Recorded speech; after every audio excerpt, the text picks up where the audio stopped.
My leg got amputated and then I became homeless.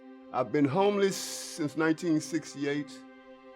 I was kicked out the house at the age of 8 years old. I lived in the field across the street from my mother's house for 3 years.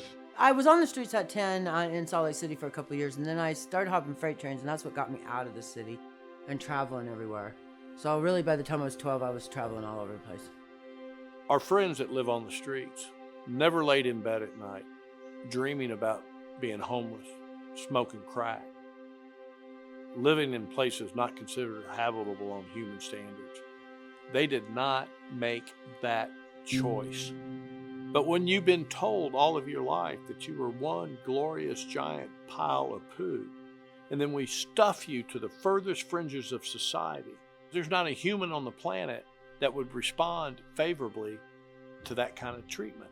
We believe that we've created a new movement called Community First.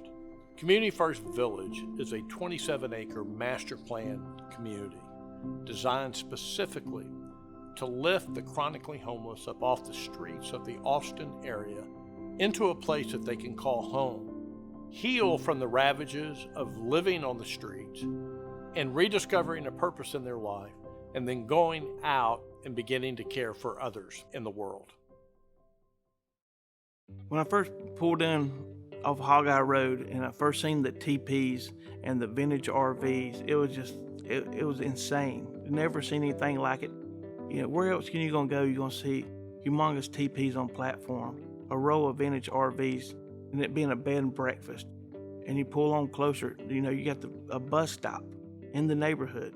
And you go a little further, then you got RVs, people living in, micro homes down on the lower side. It's just unbelievable. And then finally passed by the gardens. I think the greatest achievement for Community First Village is the philosophy itself. What we believe is a new movement, a new understanding as to how valuable community is.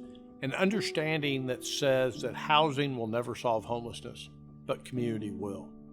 It's an understanding that we have to move from the transactional side of thinking that we can solve these giant human problems to a relational side that says it takes relationships, you and I, one-on-one, human to human, heart to heart, in order to really begin to move that needle.